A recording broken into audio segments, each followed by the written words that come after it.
You know what's funny about rich people? They never see the trap until it's too late. We only want important people at our wedding.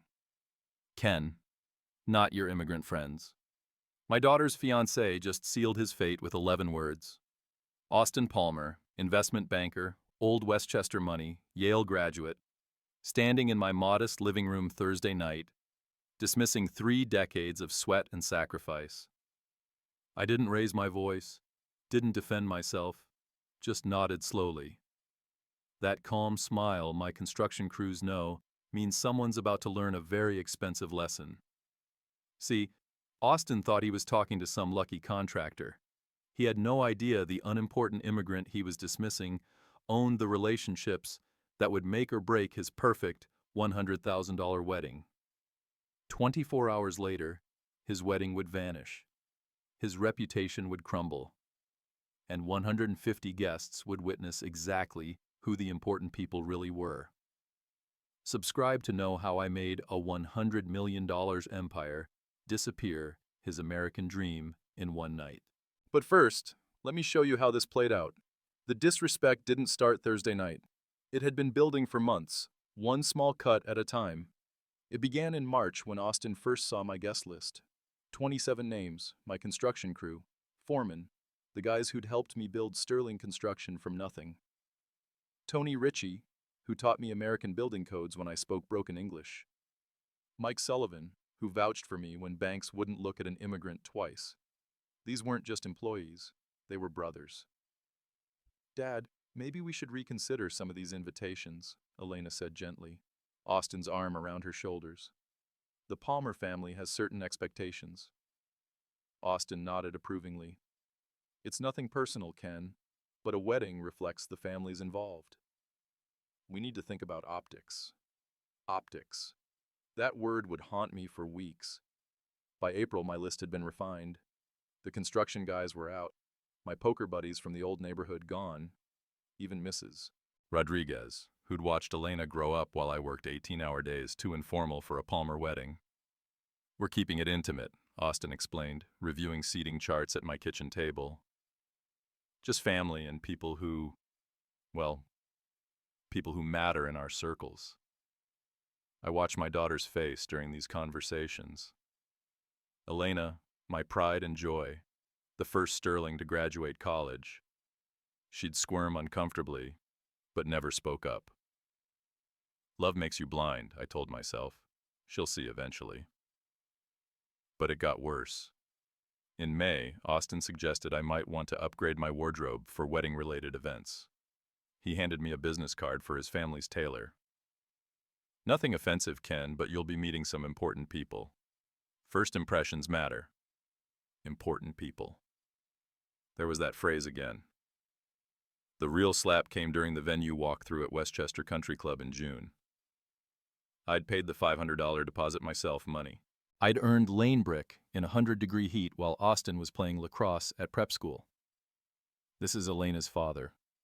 Austin introduced me to the wedding planner. He's in construction. The way he said it, like I built sewers instead of the luxury homes his friends lived in. But here's what Austin didn't know about that country club. In 2019, Sterling Construction had renovated their entire east wing. $2 million of work. I knew every board member by name, had their personal cell numbers, had saved their asses when the original contractor walked off the job. I just smiled and shook hands. By July, the pattern was clear. Austin was systematically erasing my life from his wedding. My business associates too, my church friends might not understand the social dynamics. What? Even my brother Thomas, a successful cardiologist, was questioned. Is he established in the community?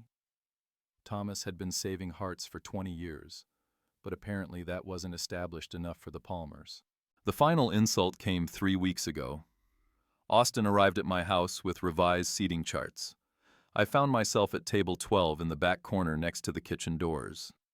Elena's mother, God rest her soul, would have been mortified. Her picture sat on the mantel, watching this entitled boy disrespect everything we'd built. It's just logistics, Ken, Austin said, not meeting my eyes. The front tables are for immediate family and key business contacts. Key business contacts?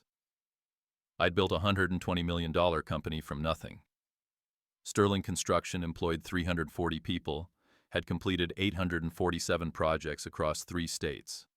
We'd built shopping centers, office complexes, luxury hotels. My company's logo was on construction sites from Manhattan to Albany, but I wasn't a key business contact. That's when I started making phone calls, quiet inquiries about Austin Palmer and Palmer Investment Group. What I discovered made my blood run cold and my resolve crystal clear. Austin wasn't just dismissing my background. He was hiding his own dirty secrets. Palmer Investment Group managed $800 million in client assets. Impressive numbers. But my private investigator, the same one I used for employee background checks, found some interesting discrepancies. Missing client funds, unexplained transfers, gambling debts totaling $400,000 to Atlantic City casinos. Austin Palmer, the man judging my worthiness, was embezzling from elderly clients to fund his lifestyle. The Securities and Exchange Commission had opened a formal investigation 2 months ago. Federal agents were building a case. Austin's perfect wedding was happening just weeks before his perfect world would collapse. But he didn't know I knew.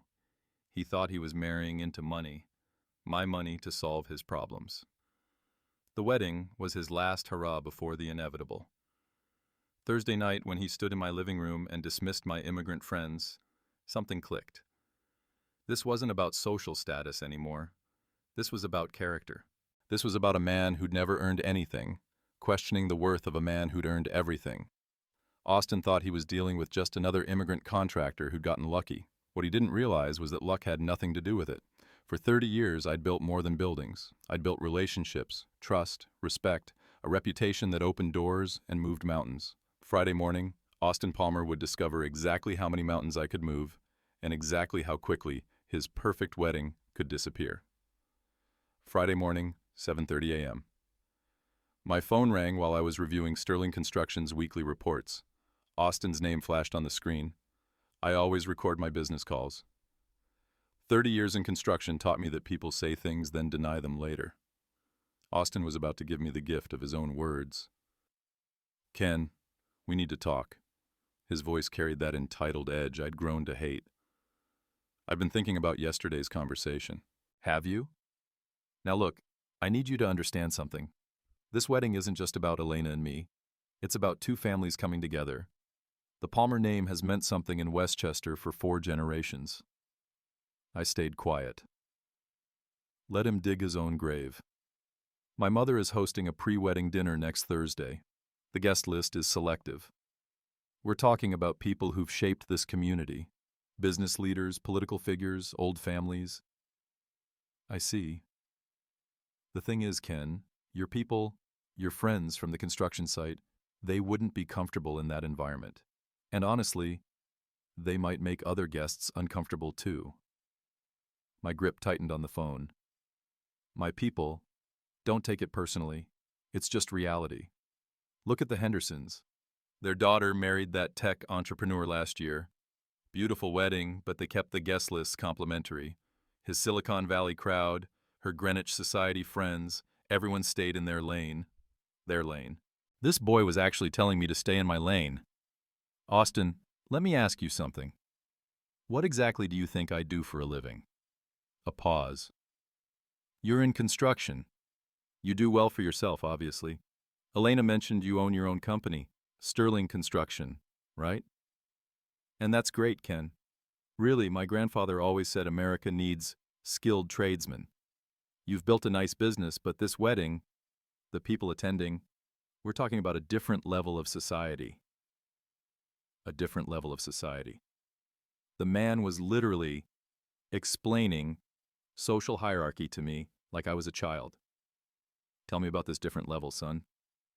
"Well, there's my father's law partners, federal judges, the Whitman family.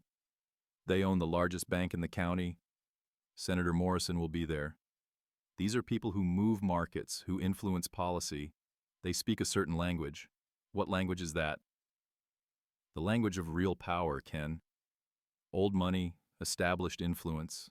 Look, I'm not trying to be offensive, but there's a difference between new money and, well, Money that's been refined over generations. Refined money like wine in a cellar getting better with age. So my money isn't refined enough. It's not about the money itself. It's about understanding how to use it, how to present yourself, how to navigate certain social waters. His voice softened, like he was explaining something to a confused immigrant. My family has been part of the Westchester establishment for over a century. We know these people. We understand their expectations. And I don't, honestly, number.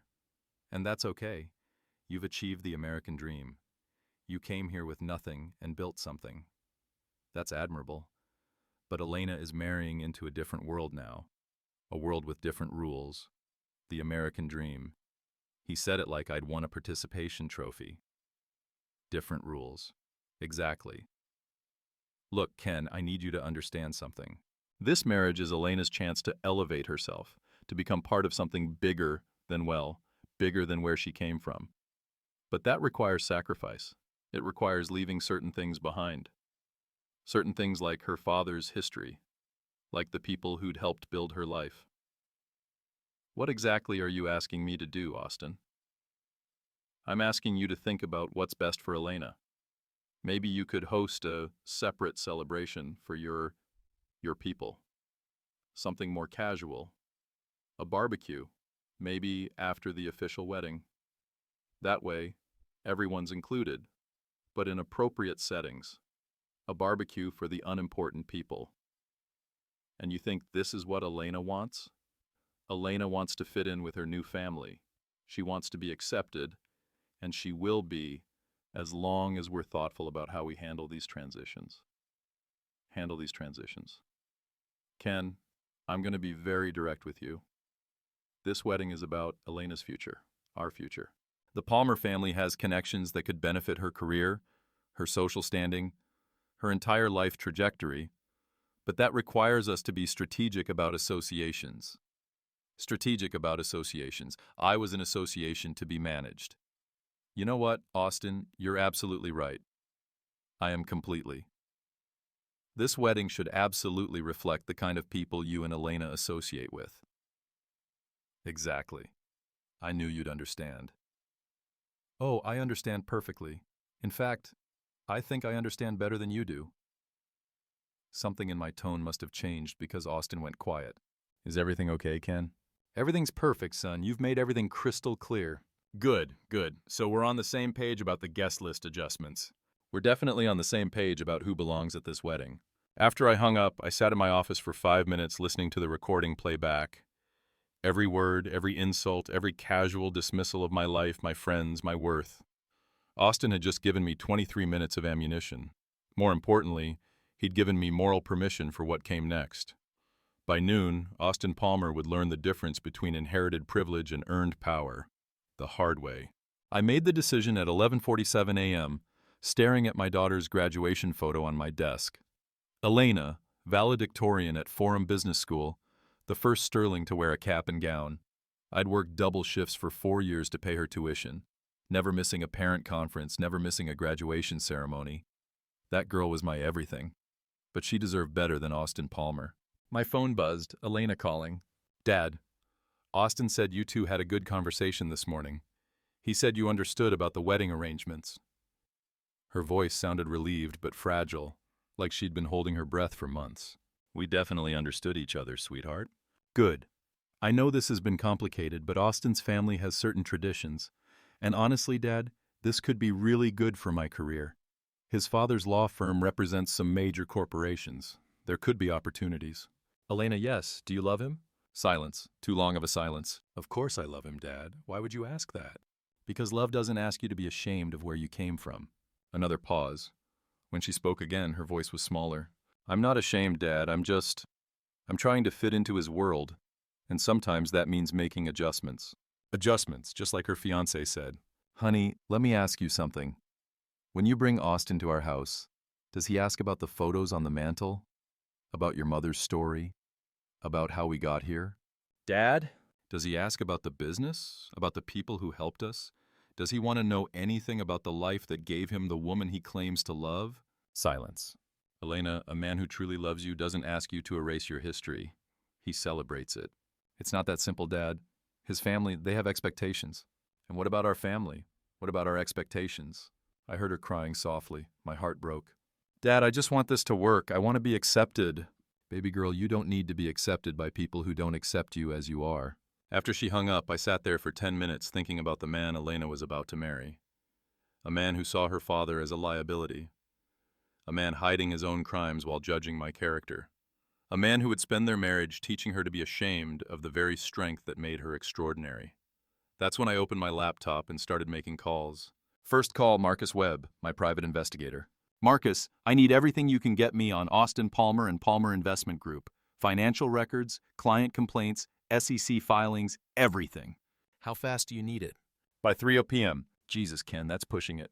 Push harder. There's a $10,000 bonus if you deliver. Second call, Westchester Country Club. Hello, Mrs. Chen. This is Ken Sterling from Sterling Construction. I need to discuss the Palmer-Sterling wedding booking. Yes, I know it's short notice. No, there's been a family emergency. The conversation lasted 12 minutes. Mrs. Chen was apologetic, but understanding. The $500 deposit would be fully refunded due to the circumstances. Third call, Four Seasons, Westchester. Mr. Rodriguez, Ken Sterling, we did your kitchen renovation in 2019. That's right, the one that came in under budget and ahead of schedule. I need a favor. The Four Seasons had been Austin's backup venue. The presidential suite he'd reserved for $2,800 a night, suddenly unavailable due to a plumbing emergency that would require extensive work by Sterling Construction. Fourth call, Glen Island Harbor Club. This one was personal. I'd built their entire marina in 2018. Saved them $400,000 when the original contractor tried to cut corners with substandard materials.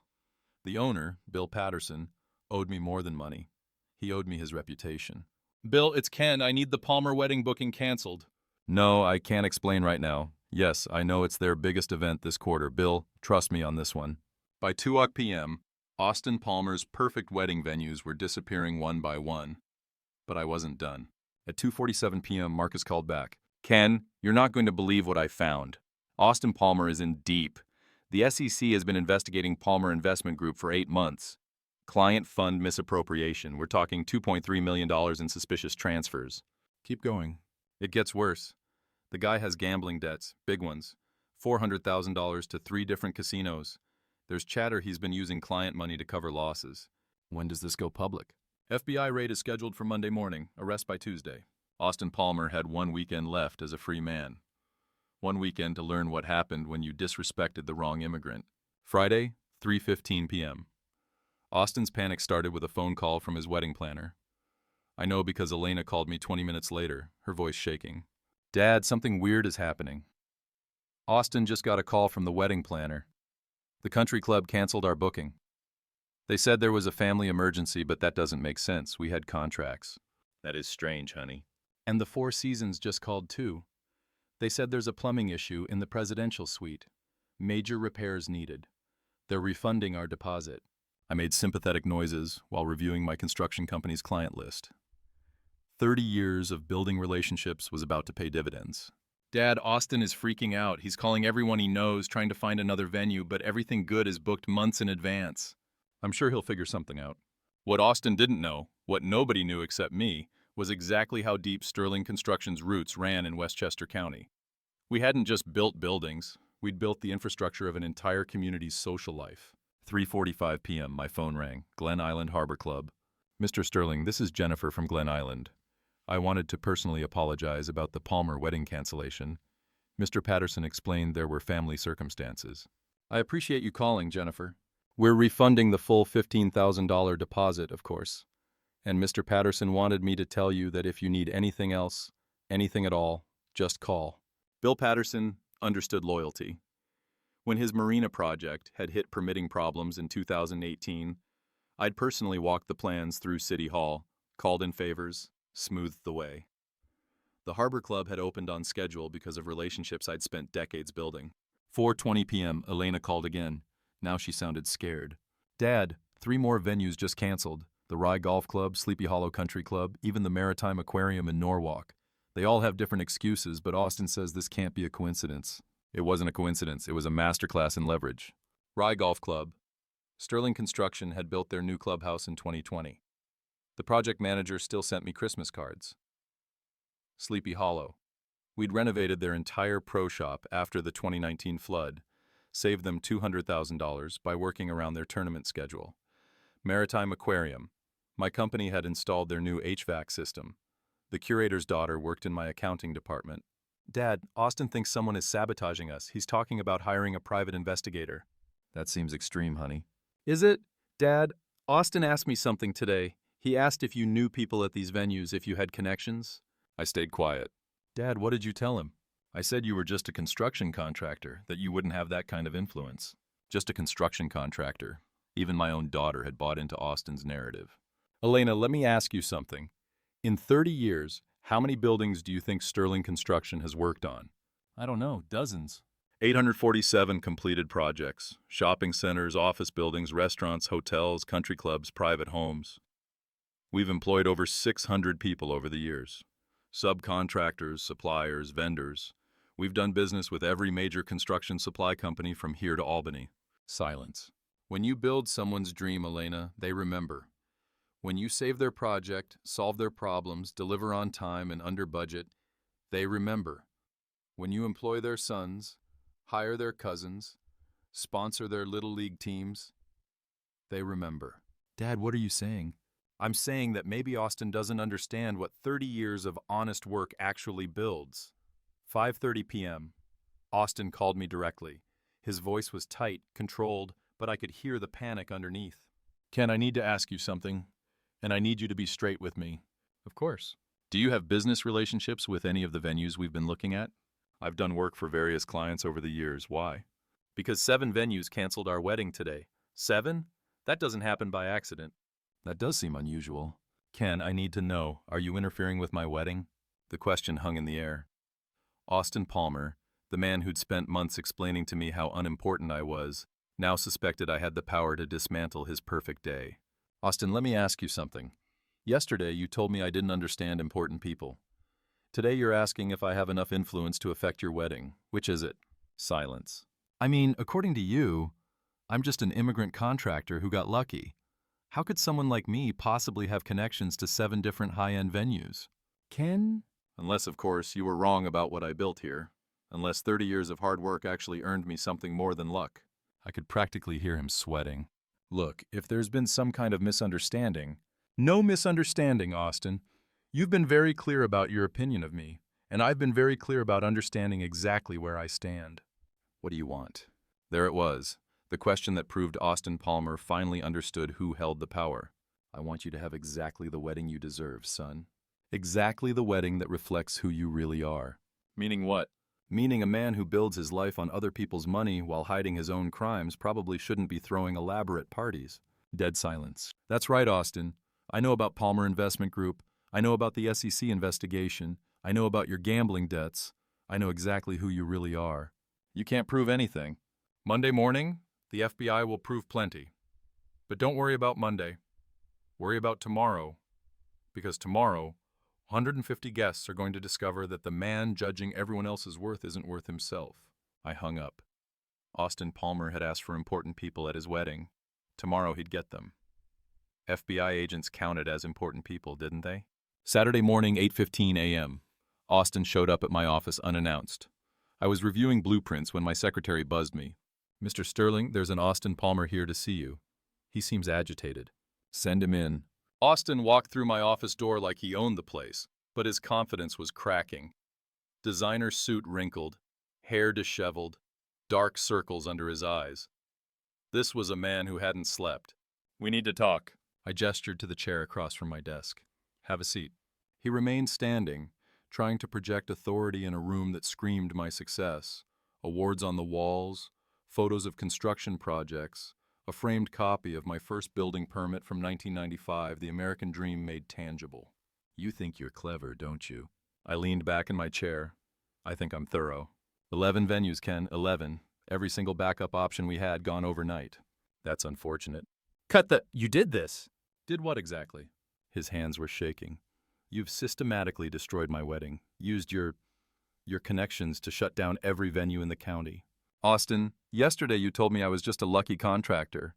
Today you're crediting me with controlling every venue in Westchester. Make up your mind. He started pacing. Caged animal energy. This isn't a game, Ken. Elena is devastated.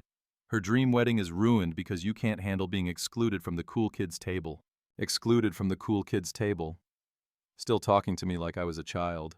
Sit down, Austin. Something in my tone made him freeze. I said sit down. He sat.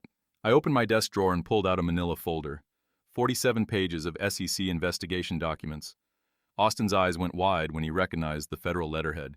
Let's talk about games, son. You've been playing a big one. $2.3 million in client funds, 12 separate transactions, all to cover gambling debts at Atlantic City casinos. His face went white. Margaret Hoffman, 82 years old, retirement account. You transferred $180,000 to your personal trading account. Told her it was a high-yield investment. You can't prove... Robert and Susan Chen, both in their 70s. Their grandson's college fund, $240,000, gone. I slid another document across the desk, bank records showing wire transfers to Borgata Casino. Here's what I find interesting, Austin. You spent months telling me about important people, about refined money, about social standing. But the whole time you were stealing from elderly clients to fund your gambling addiction. It's not stealing, it's temporary liquidity management. Temporary liquidity management. Even facing federal charges, he was speaking in euphemisms. The FBI doesn't see it that way. Neither do your clients. Neither do the federal prosecutors who've been building this case for 8 months. How did I get this information? Same way I got the venue cancellations. Relationships, Austin. Real relationships built on trust and respect, not inherited connections or social climbing. He leaned forward, desperate. Look, Ken, maybe we can work something out. The wedding, Elena, she doesn't deserve to suffer for our disagreements. Elena deserves better than you. I love her. You love her money. My money. You thought marrying Elena would solve your financial problems, give you access to Sterling Construction's assets, let you pay back what you stole before anyone noticed. His silence confirmed everything. Here's what's going to happen, Austin. Monday morning, FBI agents will arrest you for wire fraud, embezzlement, and securities violations. Your assets will be frozen. Your reputation will be destroyed. Your family name will be synonymous with financial crime. And Elena will discover she dodged a bullet. Instead of marrying a criminal, she'll be free to find a man who deserves her. Austin stood up slowly. This isn't over. You're right, it's not over. It's just beginning. In 4 hours, 150 guests would arrive for his wedding. They'd learn exactly who Austin Palmer really was. You bastard. I'm an immigrant who built an empire through honest work. You're a trust fund criminal who destroyed elderly people's lives for gambling money. Which one of us is the bastard? Saturday, 10:30 a.m. Austin Palmer played his last desperate card. I was having coffee when Elena called, her voice brittle with anxiety. Dad, have you seen Austin's Instagram? I opened my laptop. Austin had posted a video 30 minutes earlier. Professional lighting, composed expression, sitting in what looked like his family's study. Old money staging at its finest. My friends, I need to address some disturbing developments regarding my wedding today. It's come to my attention that certain individuals have used unethical business practices to interfere with private family celebrations. The comments were already flooding in. Palmer family friends expressing outrage, society connections offering support, old Westchester money circling the wagons. Without naming names, I want everyone to know that intimidation and business coercion will not be tolerated. The Palmer family has served this community for 4 generations. We will not be bullied by those who mistake wealth for class. Wealth for class. Austin was doubling down on social hierarchy, even while facing federal charges. Elena was crying. Dad, people are sharing it. Austin's friends, his family's connections. They're saying terrible things about new money, about immigrants who don't understand American values. American values. From a man who'd stolen $2.3 million from elderly clients. The comments are getting worse, Dad. Someone posted photos of our house, calling it immigrant gaudy. They're saying you're jealous of old American families. I scrolled through the responses. Margaret Palmer, Austin's mother, had shared the post with her own commentary. Some people never learn their place in society, no matter how much money they acquire. Their place in society. Then I saw something interesting. Senator Morrison had liked the post. The same Senator Morrison who'd been at several Sterling construction ribbon cuttings praising my company's contribution to local economic development. At 11 a.m., my phone rang. Bill Patterson from Glen Island Harbor Club. Ken, I'm seeing some social media activity. People are questioning your character, your business practices. Some of my board members are concerned about our association. I understand, Bill. Look, I've known you for years. You're solid, but this Palmer kid has connections, real connections. Federal judges, senators, old families with serious influence. If this gets ugly... It's already ugly, Bill. The question is whether you believe in what I've built or what Austin Palmer inherited. A pause. What aren't you telling me, Ken? Monday morning, Austin Palmer will be arrested by the FBI. Wire fraud, embezzlement, securities violations. He's stolen over $2 million from elderly clients to cover gambling debts. Silence. Jesus Christ, Ken, you're sure about this? I have the federal investigation documents. 47 pages of evidence, banking records, wire transfers, client complaints. Austin Palmer is a criminal who's been using his family name to cover his crimes, and he's trying to destroy your reputation to save his own. Exactly. At 11:45 a.m., I made my own social media post. Not a video, just text. Simple and direct. To the Westchester community, tomorrow, federal agents will arrest Austin Palmer for embezzling $2.3 million from elderly clients. Before you judge immigrant values versus American values, ask yourself which values include stealing from grandparents to fund gambling addictions. I attached one document, a bank record showing Austin's $180,000 transfer from Margaret Hoffman's retirement account to his personal Vegas gambling expenses. The response was immediate. Margaret Palmer called Austin's post fake news and demanded I retract my libelous accusations. Senator Morrison quietly unliked Austin's video. 3 board members from various venues called to confirm our business relationships remain solid. But the real shift came at noon, when Robert Chen, the elderly client whose grandson's college fund Austin had stolen, shared my post with his own story. This man destroyed my family's future for poker chips. 73 years in America, built a small restaurant empire, saved every dollar for education. Austin Palmer stole my grandson's Harvard dreams for blackjack tables. Then Susan Hoffman posted, "My husband died believing his retirement was secure. Austin Palmer spent our life savings at casinos while I ate cat food to pay medical bills." 12 more victims came forward within 2 hours. Elderly immigrants, working-class families, middle-class retirees, all robbed by the man lecturing about American values. The comment sections flipped. Austin's society friends went silent. The narrative changed from immigrant overreach to criminal exposed. At 2 p.m., Austin posted again. The composed mask was gone, replaced by raw desperation. "These accusations are completely false. My lawyers will address these defamatory statements. My family's reputation will not be destroyed by jealous competitors who..." He never finished. The video cut off mid-sentence because at 2:03 p.m., 3 black SUVs had pulled into the Palmer family driveway. FBI agents arriving 18 hours early. Someone had tipped them off that Austin might flee. That someone might have been a concerned citizen who'd provided evidence of ongoing financial crimes. That concerned citizen might have been an immigrant contractor who understood the difference between inherited privilege and earned justice. Saturday, 2:30 p.m. While FBI agents searched the Palmer estate, I was having the most important conversation of my life. Elena sat in my kitchen, the same kitchen where Austin had dismissed my immigrant friends 2 days ago. Her wedding dress hung upstairs, never to be worn. Her dreams were crumbling, but her eyes were finally clear. "Dad, I need to know everything." I spread the documents across the kitchen table like a dealer laying out cards, bank records, SEC filings, client testimonies, gambling receipts. 2 years of Austin Palmer's criminal activity documented in black and white. Margaret Hoffman, 82 years old. Austin convinced her to move her retirement account to Palmer Investment for better returns. Then he transferred $180,000 to cover losses at Borgata Casino. Elena studied Mrs. Hoffman's bank statements, her hands shaking. She trusted him. They all trusted him. Robert and Susan Chen, retirement savings gone.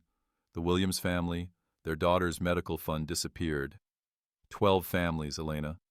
12 families destroyed so Austin could chase his gambling addiction. How long have you known? I suspected something Thursday night. Austin was too eager to marry into money, too desperate to access Sterling Construction's assets. So, I hired Marcus Webb to investigate. Elena looked up. Uncle Marcus? Your old army buddy who became a private investigator? One of those unimportant immigrant friends Austin didn't want at the wedding. The irony wasn't lost on her. The man Austin had dismissed as unworthy had provided the evidence that would destroy him. Marcus found the SEC investigation on Friday morning. The gambling debts, the pattern of client fund theft. Austin thought he was marrying a rich man's daughter to solve his problems. Elena was quiet for a long moment, processing the betrayal. Not just Austin's betrayal of his clients, but his betrayal of her. He never loved me, did he? Honey. No, Dad, be honest. He saw dollar signs, didn't he? Saw Sterling Construction's value and thought he'd found his solution. I nodded. Truth was better than comfort. 3 weeks ago, Austin asked me about making you a partner in Palmer Investment Group after the wedding. Said it would combine our family's business interests. I thought it was romantic, she whispered. But he was planning to use our money to pay back what he'd stolen. Elena stood up and walked to the window. Outside, news vans were gathering. Word was spreading about the FBI raid. The wedding guests, she said quietly. 150 people. Austin's family, his business associates, our friends, they're all gonna know. Would you rather they didn't know what kind of man you almost married? No, you're right. She turned back to me. Dad, I owe you an apology. Elena, no. Let me say this. For months, I let Austin make me ashamed of our family, of you, of where we came from. I watched him dismiss your friends, your accomplishments, your worth, and I said nothing. You were in love. I was a coward. I wanted to belong so badly in his world that I forgot where I belonged. I forgot who raised me, who sacrificed for me, who built everything I have. She picked up one of the client testimonies. Mary Rodriguez, 74, whose home health care fund had been emptied for Austin's Atlantic City weekend. This woman lost her house, Dad, because the man I was going to marry stole her savings while I was picking out flowers and trying to impress his mother. That's not your fault. Isn't it?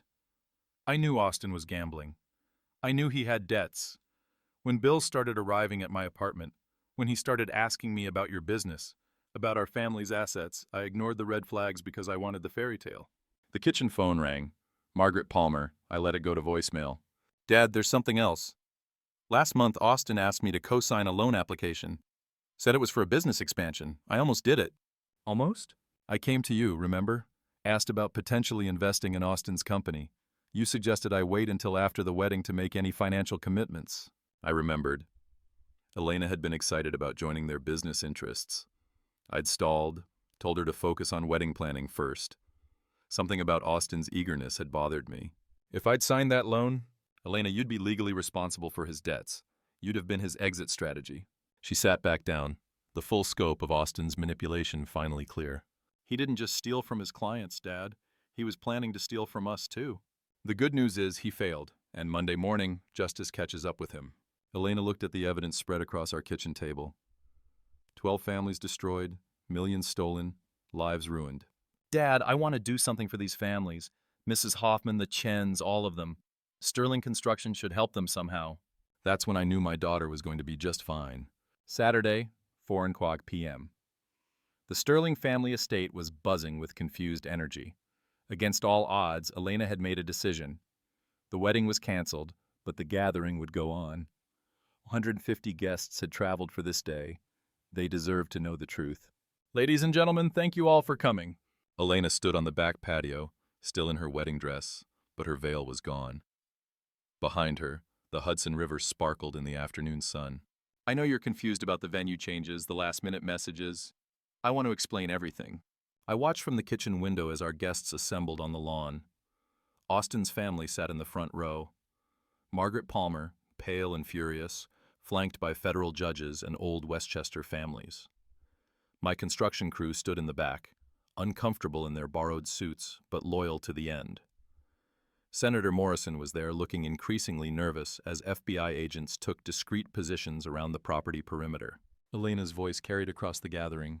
This morning I learned something about the man I was supposed to marry. Something that changed everything. A black Mercedes pulled up the driveway. Austin, released on emergency bail, stepped out with his lawyer. His face was haggard, his expensive suit wrinkled from federal processing. He'd posted $500,000 bond money that probably belonged to his victims. Elena, what are you doing? Austin called out, pushing through the crowd. Telling the truth. He reached the patio, his lawyer whispering urgently in his ear. This is a private family matter. You don't need to. Austin Palmer stole $2.3 million from elderly clients to fund his gambling addiction. The crowd went dead silent.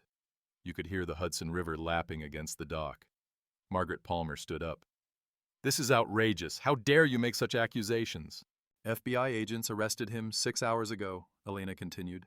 "Wire fraud, embezzlement, securities violations, 12 families destroyed so he could play poker in Atlantic City." Austin's face was crimson. "Elena, you're hysterical. The stress of the wedding, the venue problems." "There were no venue problems, Austin. My father canceled every booking because he discovered what you really are." Every head turned toward me. I stepped out onto the patio, carrying the manila folder that had started this whole chain of events. "Margaret Hoffman," I said, my voice carrying across the silent crowd. 82 years old. Trusted Austin with her retirement account. He stole $180,000 for a weekend in Vegas. Austin's lawyer grabbed his arm. "Don't say anything, not a word." Robert and Susan Chen, married 50 years. Their grandson's college fund, $240,000, spent on blackjack tables while they ate pasta every night to save money. I pulled out the bank records, held them up for everyone to see. Mary Rodriguez, 74, needed home health care after her stroke. Austin emptied her medical fund for a poker tournament. She lost her house. Senator Morrison was edging toward his car. Several other Palmer family associates were checking their phones, probably calling their own lawyers. "But here's what Austin really thought of all of you," I continued. 2 days ago, he called me, told me he only wanted important people at his wedding, said my immigrant friends wouldn't understand the language of real power. I pulled out my phone, connected it to the portable speaker Elena had set up for wedding music. Austin went white. "Ken, don't—" The recording began to play. "The language of real power, Ken. Old money, established influence. Look, I'm not trying to be offensive, but there's a difference between new money and, well, money that's been refined over generations." Austin's recorded voice filled the garden. Every word, every insult, every casual dismissal of the life that had built sterling construction. This marriage is Elena's chance to elevate herself, to become part of something bigger than, well, bigger than where she came from. Margaret Palmer's face was stone. Her son's voice continued from the speakers, explaining how Elena needed to leave certain things behind to be accepted by their family. "You know what, Mrs. Palmer," I said, stopping the recording. "Austin was right about one thing. This marriage would have elevated Elena. It would have elevated her from honest success to criminal accomplice." Austin finally exploded. "You sanctimonious bastard! You think you can destroy my family because we wouldn't accept your blue-collar friends? You think your construction money makes you better than 4 generations of Palmer achievement?" "No, Austin. I think my honest work makes me better than your stolen money." The crowd was riveted. This was better than any soap opera. "You want to talk about achievement?" I continued. "Sterling Construction has employed over 600 people in 30 years, built 847 projects, contributed millions in local taxes, created jobs, built communities, earned every dollar through sweat and skill." I gestured toward his family. "Palmer Investment Group stole retirement funds from grandparents to pay gambling debts. Which family's achievement are we celebrating here?" Austin lunged toward me, his lawyer barely restraining him. "I'll destroy you. My family has connections you can't imagine." "Your family's connections are abandoning you faster than rats from a sinking ship." I pointed to the half-empty section where Austin's business associates had been sitting. "Senator Morrison left 20 minutes ago. Judge Whitman is in his car making phone calls. Your old money friends don't want to be photographed with a federal criminal." Elena stepped between us. "Austin, it's over. The FBI has your bank records, your client files, witness testimonies from 12 families. You're going to prison." "Elena, please, we can work through this. My lawyer says—" "Your lawyer says to keep quiet because anything you say can be used against you in federal court." Margaret Palmer finally spoke, her voice ice cold. "Elena, dear, you're making a mistake. Austin made some poor financial decisions, but he destroyed people's lives for poker chips. Mrs. Palmer, while you were teaching him about social superiority, you forgot to teach him basic human decency." "How dare you?" "How dare I what? Tell the truth? Austin spent months explaining to my family that we weren't good enough for yours. Turns out your family wasn't good enough for basic honesty." FBI agent Rodriguez stepped forward. I'd called him an hour ago, suggested he might want to witness Austin's public statements. "Mr. Palmer, you're in violation of your bail conditions by approaching witnesses in your case. You need to come with us." "This is harassment. I have rights." "You have the right to remain silent, which you probably should have used 10 minutes ago." As they led Austin away in handcuffs for the second time in one day, Elena addressed the remaining guests. To Austin's family and friends, I'm sorry you discovered this way that the man you trusted was a criminal. To my father's friends, thank you for showing me what loyalty and integrity look like. And to the families Austin destroyed, Sterling Construction will be contacting you this week about victim assistance. The Palmer section was nearly empty now. Old Westchester money had vanished like smoke when the truth came out. But my construction crew, my unimportant immigrant friends, surrounded Elena with support and love. Margaret Palmer stood alone by her Mercedes, her 4 generations of refinement unable to shield her from her son's crimes. "Mrs. Palmer," I called out as she reached her car, "you were right about one thing. Some people never learn their place in society. Your son never learned that his place was as an honest man, not a criminal who preys on the elderly." She drove away without a word. Elena found me by the river an hour later, as the last guests were leaving. "Dad, do you think I made the right choice?" I looked at my daughter, beautiful, strong, finally free from Austin Palmer's manipulation. "Honey, you made the only choice that lets you look yourself in the mirror. The Palmers will never forgive this public humiliation. The Palmers will be too busy with federal prosecutors to worry about us." She smiled for the first time in days. "So what happens now?" "Now we get back to being a family that earns respect instead of demanding it." Monday morning, 8:47 a.m. Austin Palmer's arrest made the front page of the Westchester Journal-News. Investment manager charged in $2.3 million elderly fraud scheme. The photo showed Austin in handcuffs, his Yale ring visible as federal agents led him from the courthouse. I was having coffee when Elena called from her apartment in Manhattan. "Dad, have you seen the news coverage?" "Hard to miss. Channel 12 wants an interview. They're calling it Immigrant Success versus Old Money Crime." I told them no comment. "Good choice. Let the evidence speak." At 10 a.m., Margaret Palmer called my office directly. "Mr. Sterling, I want to discuss a settlement for the misunderstanding." "There's no misunderstanding, Mrs. Palmer. Your son is a criminal. The Palmer family has contributed to this community for over a century. Surely we can reach some accommodation that protects both our reputations." "Your reputation was destroyed by your son's choices, not my actions." She hung up. By noon, the full scope of Austin's crimes had emerged. 17 total victims, $2.7 million stolen. Federal prosecutors were seeking 8 to 12 years in prison. Elena drove up that evening carrying Chinese takeout from our old neighborhood restaurant. "The one Austin said wasn't refined enough for Palmer family dinners," she said with a sad smile. We ate at the kitchen table where this whole mess had started. "Dad, I've been thinking about what you said about earning respect versus demanding it. And I quit my marketing job today. I want to come work for Sterling Construction." I nearly choked on my lo mein. "Elena, you have a business degree from Forum. You could work anywhere." "I want to work somewhere I'm proud of what we build, literally and figuratively." 3 months later, Austin Palmer was sentenced to 9 years in federal prison. He'll serve at least 7. The 12 families Austin robbed, Sterling Construction established a victim assistance fund. We couldn't give them back their innocence, but we could help rebuild their security. Elena officially joined the company as Director of Community Relations. Her first project, affordable housing for elderly immigrants, people like the ones Austin had preyed on. Margaret Palmer moved to Florida. The Palmer estate went on the market. 4 generations of Westchester prominence ended by 1 generation's greed. Last week, Elena started dating Marcus Webb's son, a public defender who represents families Austin would have dismissed as unimportant. Sometimes the best revenge isn't revenge at all. Sometimes it's just living well, building honestly, and teaching your children that respect is earned one relationship at a time. The important people understand that. The rest never did matter anyway.